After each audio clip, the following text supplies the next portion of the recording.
Welcome to WTF is Web3, where we untangle the uncertainties of Web3 technologies. Be sure to check out the show notes for more information, giveaways, and ways to stay in touch. You're also going to want to make sure that you're subscribed to our podcast, our YouTube channel, and our private group so you don't miss out on exclusive content, freebies, and much more. If this episode seems like it was stripped out of a longer conversation, that's because it was. This is what we call a shallow dip, because it's basically the opposite of a deep dive, where we're going to give you a brief explanation of a concept, a term, or a topic that we just felt you would dig without having to listen to an entire episode. However, if you do want to listen to the entire episode, I invite you to check out the show notes, because that will get you to that longer episode and you can hear everything in context of the original conversation. Now that we've got that explanation out of the way, let's jump into the episode. So the metaverse, yeah, that's one of the big things that we're hearing a lot of, and we'll get into some of the aspects of that.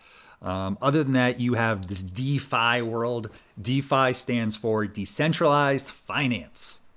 And what that basically means, to be very quick, you had centralized finance, now you have decentralized finance. Centralized was just like the internet was. You had these big gatekeepers.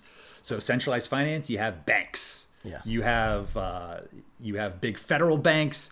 You have big national banks, state banks. You have these big intermediaries that you had to go through in order to just transact money. If I wanted to give Casey money and I wasn't around to give him cash, even if I had to go to PayPal, I would go through PayPal. It seems simple, but it's actually like pinging the bank and getting this approval and then going here and wiring the money to Venmo. And then there's this certain period of time that has to wait. It's very complex. So there's a centralized person or entity that's coordinating that. Well, DeFi decentralizes it. And so it's using this Web3 infrastructure so him and I can connect, if not directly, with a very, very limited amount of intermediaries. And so that's DeFi, which encompasses so much. That's probably going to be a lot of what we talk about. And the benefit of that is, the most important benefit that I see in decentralized financing is, remember where you were going with that, because I know I cut you off, but the amount of money that you as a person are able to not only save in fees when you're the recipient of a loan, but also the amount of money that you're now able to receive by being the person who's lending the money, by contributing to a lending pool or staking and providing some liquidity. If you think about it, like if I put my money in a bank account, that bank is going to use many times, and John can be more intellectual with his description of it, but they'll use leverage finance. So for every dollar that I put in, they're able to now lend out multiple dollars. Let's say they can lend $10 for every dollar that I put in. Now, when they lend that money out, they're charging a nice interest rate. Like if you go to get a loan, let's say they're going to charge you 10% if you have decent credit and it's a reasonable loan and whatever else. So they're using your money to lend out on leverage to somebody else who they're going to charge 10%. How much do you think you're going to make for providing that liquidity? It might be a fraction of a percentage. So they are making by far the lion's share. Like a lot of investment vehicles, unless there's some risk associated with them, and again, John, correct me on this, but a lot of them don't even outpace inflation. So like if you put your money in a CD, I believe you'd still be losing money, because inflation is more aggressive than... Yeah. So you're way more critical of the banking industry than I am. I think that they serve actually a really useful purpose, and a lot of the fees that they charge are risk-based. So they're not really raking in that much, but it's for the fat cats. But on an aggregate, yes, there's a lot of money there, and just like any technology, any innovation, the reduction of intermediaries is going to create more efficiencies. And so I think less middleman. Less middleman. I mean, who's not on the take there in the middle?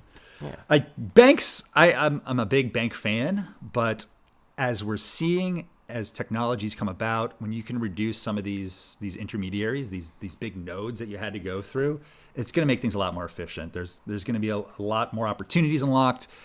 Speed is probably going to be one of the biggest things, and expense from consumer to endpoint. Yes, like the overall expense to go from A to X.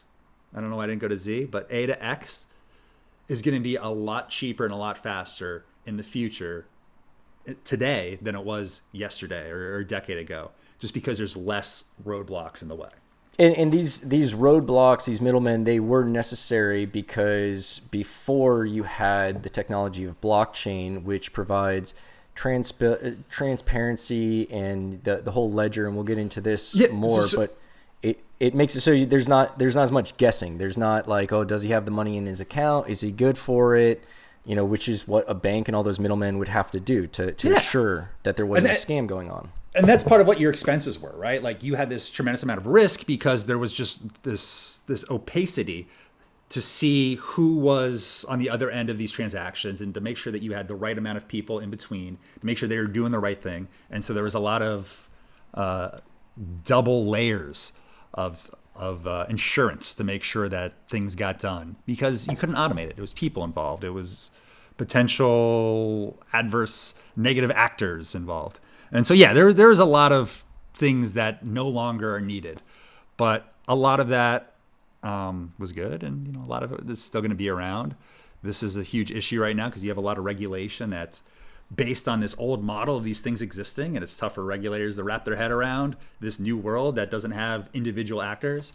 All stuff we're going to dive into. All right, that is going to wrap it up for this shallow dip. But if you want more information and more conversation, I invite you to check out the episode notes and our channel, because not only can you listen to the entire conversation from which this clip was stripped, but there's also going to be more episodes that do a deeper dive on this specific topic. Thank you so much for tuning in. I want to make sure you don't forget to check out the information and the links in the show notes. Some of that stuff is going to get you into freebies and raffles and contests and all sorts of other promotions, but also we've got a private group dedicated to our listeners and our followers. We would love to see you there, love to see you collaborate, join, and get exclusive content that we are only distributing through these other means. Speaking of distributing through other means, I want to make sure that you're also subscribed to our podcast, our YouTube channel, and again, join that private group so you know everything that we know as soon as we know it.